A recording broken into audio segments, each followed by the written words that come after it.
Donc ici, ce qui m'intéresse, c'est Accorbat, notamment Accord 3D. J'ai deux choix, soit je suis ici en élément poutre standard ou poutre coque. Moi je vais être en poutre standard. L'interface s'ouvre et je suis sur quelque chose de relativement proche de ce que je connais en 2D. Ici dans l'onglet modèle, vous avez tout ce qui est attaché aux barres, aux pièces et ici aux surfaces. Ensuite au niveau de mes onglets, ici j'ai l'onglet propriétés. Donc ça permet de renseigner les propriétés de ma pièce, propriétés mécaniques en l'occurrence, que ce soit une pièce ou un panneau. Mais pas seulement, parce que je peux aussi ici traiter ce qui est au niveau de mes appuis ou mes liaisons aussi entre mes pièces. Ensuite, et dans ce cas c'est vraiment comme le 2D, dans le cas de charge ici, je peux voir tout ce qui est chargement autour de ma structure et je peux la charger de différentes manières en renseignant mes différents types de charges. Je peux faire du linéique sur barre, mais attention ici, vu qu'on est en 3D, je peux transformer des charges surfaciques en charges linéiques et ces petits outils sont là pour ça.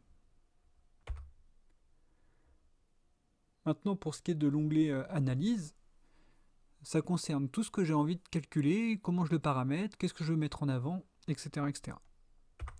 Une fois que mes calculs sont lancés et sont faits, je peux avoir les résultats RDM pour chacune de mes pièces ou de mes surfaces.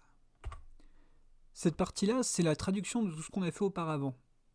Et le gros avantage, c'est que les résultats peuvent aussi être visuels, ce qui veut dire que c'est une première analyse de notre travail, et c'est aussi ici qu'on peut repérer si on a fait quelques coquilles ou des boulettes ci et là. Ensuite, ici au niveau des vérifications réglementaires, bien sûr vous avez les différentes vérifications à l'Eurocode, que ce soit l'ELU ou l'ELS, qui sont présentées ici. Bien sûr, on aura nos différents taux ici, et c'est là où on va vérifier si notre structure va s'écrouler ou pas, on met en péril la sécurité des personnes qui seront dessous ou pas. Et une fois que tout ça c'est fait, on prend le dernier onglet, et celui-ci c'est la note de calcul, ça nous permet d'éditer la note de calcul. Ici on peut cocher ce qu'on veut ou ce qu'on ne veut pas, on peut rajouter des choses, mais ça on verra, on approfondira ça un petit peu plus dans d'autres vidéos. J'ai cette section, donc la partie assemblage, qui permet de lier notre modélisation en 3D et de le transférer directement sur Accord Connect, mais ça c'est pareil, ça sera l'objet d'une autre vidéo. Si on revient ici dans l'onglet modèle, vous avez ici, comme dans le 2D, toute une palette de couleurs qui vous permet d'attribuer une couleur à chacune des pièces et de les sélectionner en fonction de leur couleur ou de mieux les repérer dans votre modélisation.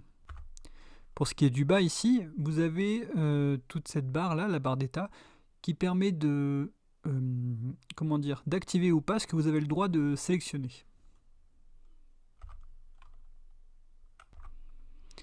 Sur cette même barre ici en bas, vous pouvez avoir tous ces points jaunes qui permettent d'avoir par exemple la numérotation des points, des pièces, des surfaces, etc.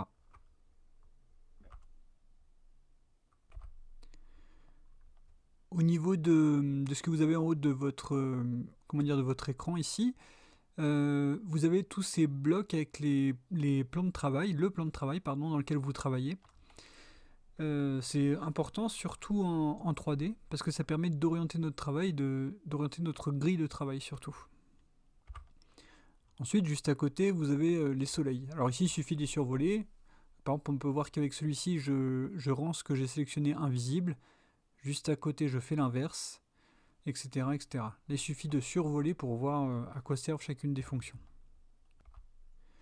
Ensuite, ici, vous avez les différentes vues qui vous sont accessibles directement. Après, pour ce qui est des sélections, etc., vous avez, en les survolant, vous avez les raccourcis, la translation de la vue ou de la rotation, mais ça, vous pouvez les avoir aussi autrement. Donc pour zoomer, dézoomer, c'est roulette avant, roulette arrière, ça vous connaissez. Maintenant, pour faire une translation, je fais un clic roulette ou clic milieu, ou plutôt je vais directement le chercher là pour faire ma translation. Je fais échappe pour revenir là. Rotation, soit je clique là et j'ai accès ici, soit je fais directement Alt R et j'ai ma rotation ici. Voilà, on a fini avec la présentation de l'environnement de Accord 3D, le côté poutre standard. Et dans une prochaine vidéo, on va continuer à découvrir ce logiciel.